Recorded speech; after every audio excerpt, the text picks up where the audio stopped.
Today, we are going to look at learning styles.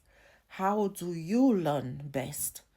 Everyone learns differently. Some people are visual, other people have to shut down all the noise and the doors. So, today, we are going to lean on concepts from Jean Piaget to see our own cognitive developmental structures, how we receive, interpret, and store information, and most importantly, how we go back to those information banks to retrieve and use that information at the right time for the right reasons and actually expanding it to meet our needs, to meet the demands of ever changing life, as opposed to getting stuck with that schema or that narrative and that storage that we have used for that information. But before we go into talking about each of these terms, we will be better placed to understand this topic if we first look at schemas. What is a schema? It's your individual blueprint structure of interpreting and storing information, because people are different, have different exposures, different experiences, and different intelligence and mindset. We experience things differently, even when those things are the same, because of our different default schemas around those things. Take, for instance, a car. Up until the point where I drove a car, I had very basic, minimal knowledge about what a car is. You may know that it transports, but you wouldn't know the different kinds of cars, engine sizes, and all those intricate informations that are reserved for experts who have had years of training and knowledge and exposure to cars. So you would have basic knowledge, moderate knowledge, and really advanced expert knowledge based on a whole level of learnings, exposures, and expertise around cars. And that is how our schemas work. And so learning impacts our ability to socialize, to connect, to use opportunities, and to make decisions that impact our own lives. And that is what we are hoping to actually explore and unpick with today's topic. According to Jean Piaget, we have different processes of cognitive development.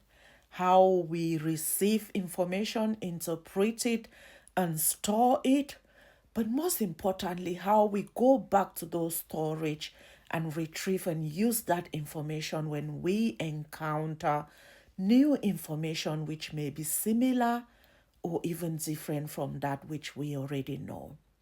And so some people learn and behave and act more by assimilation, others by accommodation, but most of us a combination of both of them in different scenarios or circumstances in our lives. Now let's start with assimilation. What does that mean?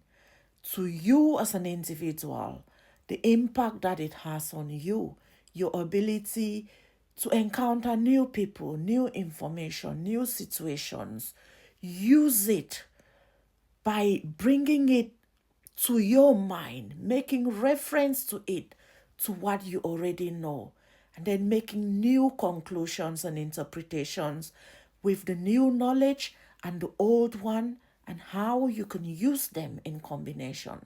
If you drive a car and you've never flown a plane, someone talking to you about the functioning of a plane will make you lean on your knowledge on cars and use that to interpret the potential functionings of a plane, even though you've never been in one or flown one. But because you know that it's mechanical, and you know that it's transport based, and you know that it's possibly the closest link to your knowledge base on cars and mechanics and transportation, that's your reference point. And that's what you're going to use to interpret that information. Accommodation is your best path to growth because it actually evidences that journey of growing from age to age, from mindset to mindset, and from one learning experience to the other, letting go of the old ways and taking on the new ways. Psychological accommodation is when you receive information and let that information change your previous thoughts and processes and skills around that thing. Social accommodation is when you walk into every social space and you're influenced by those scenarios. The way you behave at a wedding is different from how you behave at a funeral. The way you behave with children is different from how you behave at your workplace. And then linguistic accommodation is how you change your tone, your language, change your vocabulary to fit different scenarios, how you speak to a child jokingly, and even your voice and your tone will change. When you speak to a romantic partner or a lover, your tone and your vocabulary will change. When you speak in church or in a workplace or as a mentor, your tone and your command and your presence and your mannerisms will change. And that ability to accommodate and adjust and be flexible with your language, with your attitudes and habits, socially, with your information and your physical space, creating, decorating, making room for a wheelchair. Those are all the different ways in which a person who loves change, who is flexible and adaptable, can be accommodating to new experiences of life. There is no right or wrong way of going through life. Like I said in the beginning, everyone learns differently. And some people want to be comfortable. Some people want to be authentic because at the end of the day, you may know how other people self care.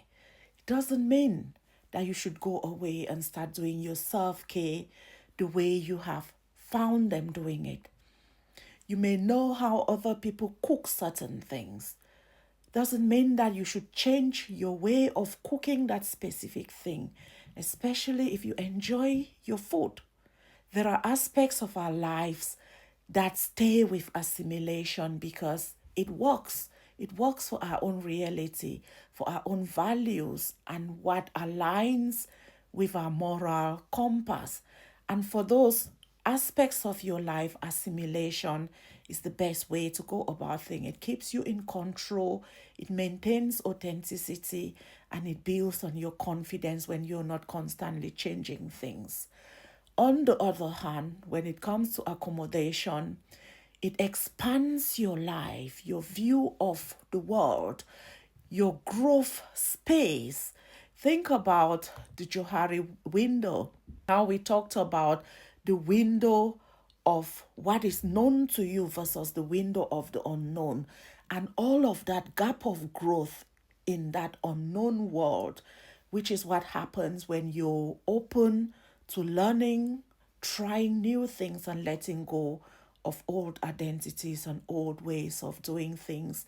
Then your gap of growth and shifting of identities is massive and endless, and it builds on your resilience, it builds on your identity and your view of the world in terms of possibilities and abilities to become your best potential. This reflection is just to get you thinking of when you hold back, when you struggle to let go, and let that information influence you positively, but still keeping you within stable realms of your own frequency, knowing when to assimilate knowledge, experiences, and knowing when to accommodate them, let them change you, influence you, really build you to become more resilient, bigger, better version of you.